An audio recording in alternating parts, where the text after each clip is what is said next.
बात करते हैं बुधवार की। कल क्या रहने वाला है बैंक निफ्टी की में, और बैंक निफ्टी की चाल क्या रह सकती है और आज क्या रही चाल। यदि देखें हम बैंक निफ्टी की, तो बैंक निफ्टी हमें कहीं ना कहीं इसी एरिया में फंसता हुआ दिखाई दिया है। अब कल महत्वपूर्ण बात यह रहेगी कि इस एरिया को या तो ऊपर की तरफ ब्रेक करे अच्छी तरह, या फिर नीचे की तरफ ब्रेक डाउन दे। तो आज कोशिश की ऊपर की तरफ ब्रेक करने के लिए, परंतु यहाँ पर आप देख सकते हैं, आपको लाइव दिखाया था, आज लाइव आया था निफ्टी और बैंक निफ्टी को लेकर।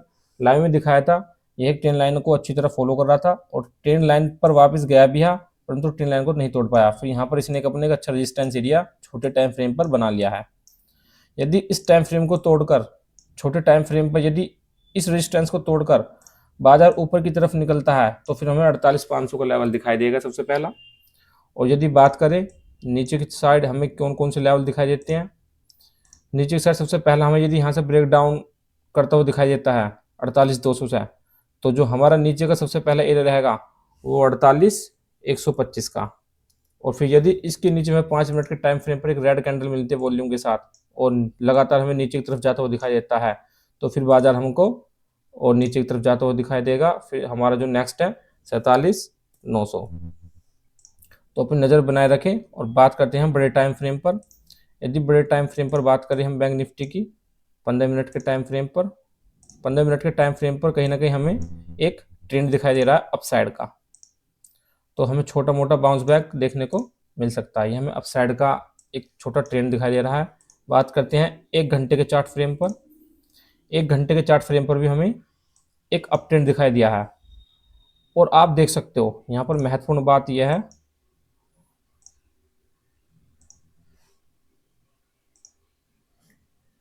कि 1 घंटे के चार्ट फ्रेम पर जो ग्रीन कैंडल बनी है, इसने ना तो हमारे सपोर्ट को ब्रेक डाउन दिया है और ना ही रेजिस्टेंस को ब्रेकआउट दिया है। कहीं ना कहीं ये इसी एरिया में फंस कर रह गई है 1 घंटे के चार्ट फ्रेम पर। ये बहुत महत्वपूर्ण कैंडल है हमारे लिए।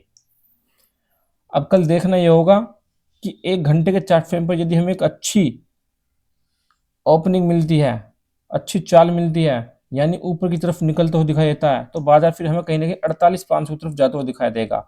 यदि कंटिन्यू हमें हिंसी गिरावट मिलती है, तो बाजार हमें कहीं ना कहीं नीचे की तरफ 47,900 की तरफ जाता हुआ दिखाई देगा। बात याद रखना, महत्वपूर्ण लेवल 48,200, 4800, फिर उसके बाद जाएगा 47,900। तो महत्वपूर्ण बात जो रहती है वो रहती है कि क्लोजिंग कितने मिनट टाइम फ्रेम पे दे रहा है, और क्लोजिंग देते वक्त कैंडल में वॉल्यूम कितनी है, क्योंकि वॉल्यूम बहुत कुछ डिपेंड करती है बाजार में। तो कल यही लेवल रह सकते हैं बैंक निफ्टी। और आज अच्छा खासा एक ही जगह कंसोलिडेट किया है, इसी एरिया में कंसोलिडेट करता रहा है कंटिन्यू। तो कल अच्छी हमें या तो गैप अप ओपनिंग मिले या गैप डाउन मिले, तो कहीं फिर बाजार का एक तरफ दिशा तो बनेगी, क्योंकि आज कोई भी दिशा नहीं बनी। यहाँ पे सीधा प्रीमियम डी के होता है, अगर नेट ट्रेड करेंगे तो प्रीमियम डी के होता है। तो वीडियो को लाइक करें और चैनल को सब्सक्राइब करें, ज़्यादा से ज़्यादा शेयर करें। यदि आप टेलीग्राम चैनल ज्वाइन करना चाहते हैं तो लिंक डिस्क्रिप्शन में दिया हुआ है, वहाँ से जाकर आप टेलीग्राम चैनल ज्वाइन कर सकते हैं। धन्यवाद।